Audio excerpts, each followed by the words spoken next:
On ne les a pas appelés pour venir faire de l'observation, parce qu'on a déjà des observateurs. On a déjà la MONUSCO qui fait ce travail-là d'observation. Eux sont venus, ça doit être le même rôle que ce que la brigade d'intervention de la MONUSCO avait fait à l'époque en 2012, en 2013.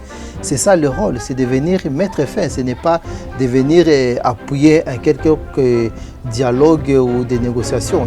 Ils doivent venir s'imposer.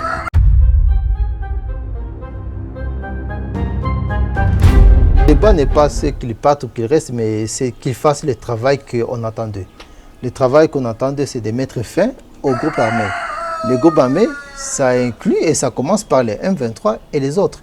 On ne les a pas appelés pour venir faire de l'observation, parce qu'on a déjà des observateurs. On a déjà la MONUSCO qui fait ce travail-là d'observation. Eux sont venus, ça doit être le même rôle que ce que la brigade d'intervention de la MONUSCO avait fait à l'époque en 2012, en 2013.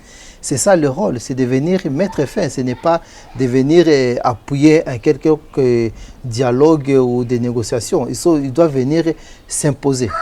Et la zone tapo, c'est comme ça qu'elle fonctionne. C'est qu'il y a une force intermédiaire qui va s'interposer entre deux groupes belligérants.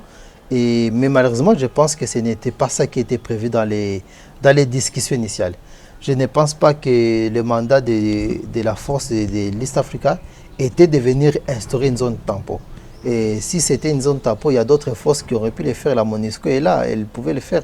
Mais la mission, c'est que nous avons, qui nous a été communiqué, c'était de venir justement imposer et mettre fin à l'activisme de tous les groupes armés.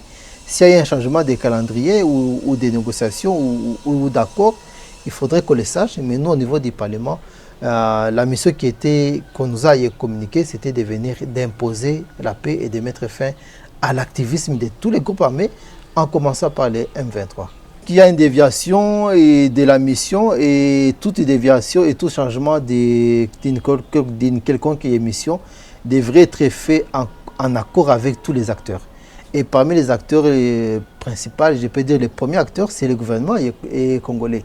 Donc il faudrait que le gouvernement congolais puisse nous assurer, nous dire est-ce que réellement il y a eu un changement dans l'accord qui était convenu ou pas, avant que nous nous adressions même à la force de l'East Africa Community. Il faudrait d'abord que notre propre gouvernement soit en mesure de nous éclairer, savoir est-ce que réellement il y a eu un changement dans les programmes que lui-même nous a communiqué, et qu'on sache et pourquoi les changements. Mais je ne pense pas que c'est ce que la population attend. La population attend, nous tenons compte des programmes initiaux qui étaient de mettre fin d'une manière ou d'une autre à la guerre. C'est la responsabilité du gouvernement qui sera alors engagée. Je pense que nous, en tant qu'élus, nous sommes là pour transmettre les désirata de la population. Je ne vais pas dire ce que moi je veux personnellement, mais je vais dire ce que mes électeurs veulent. Et mes électeurs veulent que cette guerre puisse prendre fin. Et mes électeurs comptaient sur cette force-là de l'East Africa Community, qu'elle venait imposer la paix. Et si le gouvernement n'est pas en mesure de répondre à l'attente de nos populations, nous ne pouvons qu'engager la responsabilité.